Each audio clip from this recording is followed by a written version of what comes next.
There's a reason, you know? There's always a reason for success. Thank you, Bryson. At a time when other top college quarterbacks were thinking about going pro, Bryson's mind was on something else. As he told an interviewer earlier this year, I'm focused on my career as an infantry officer. That's what he wants to do. So Bryson, you did the right thing. That service at its finest. Thanks, Bryson. That's amazing. He's an amazing guy with an amazing team.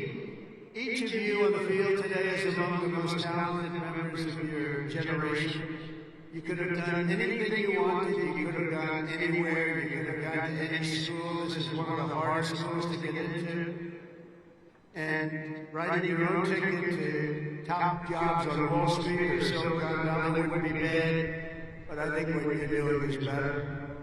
Instead of sports teams and spreadsheets and software, you chose a life of service, very important service, instead of stock options. And I do that stuff. It's sort of boring. Honestly, compared to what you're doing, it's real boring. You chose honor and you chose sacrifice. And instead of business suits, dress shoes, you chose money boots and fatigues, keeping yourself in shape. Because West Point cadets don't just have the brightest minds, you also have the bravest hearts and the noblest souls of amazing people. I could not be more proud to serve you as your commander-in-chief, and our country is doing well. We've turned it around very quickly. We've turned it around.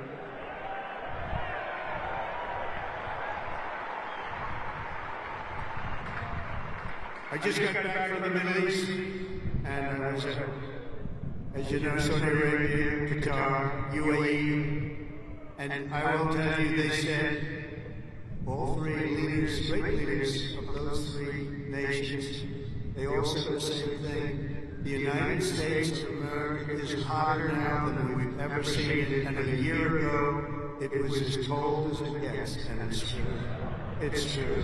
We have the hottest country in the world, and the whole world is talking about it. It's an honor for all of us.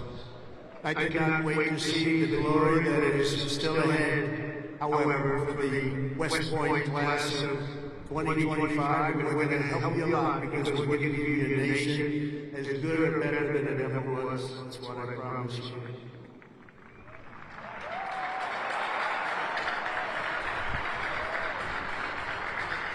All the victories that you've had together in these grounds will soon pale in comparison to the momentous deeds that you'll perform on the mission you're accepting today as a future leader of America's Army. And we have that Army geared up. We have ordered, just $1 trillion military budget, General. You know that? $1 trillion.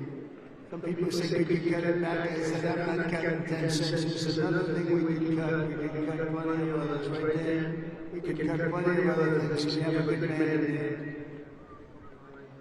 It's a very different warfare out there today. Now they've introduced a thing called drone. A drone is a little bit different. It makes you have to go back and learn a whole new form of warfare. You're going to do it better than anybody else. There won't be anybody close. Generation after generation of men and women of the Army have done whatever it takes to defend our flag, pouring out their blood into the fields of battle all over the world.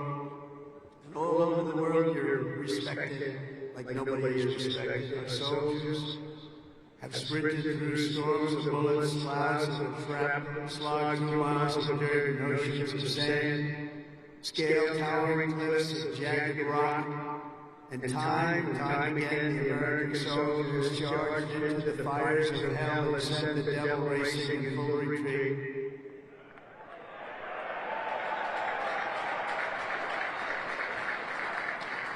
No task has ever been too tough for America's Army, and now that 250-year legacy of glory and triumph belongs to you. The 1,000 newest officers of the greatest fighting force in the history of the world. That's what you are. That's what you're being thought of. Again, you are the first West Point graduates of the golden age of America. This is the golden age. Promise. We're the new age. This is the golden age. And you're going to lead the Army to summits of greatness it has never reached before. You see that. You see what's happening. You see what's going on in the world.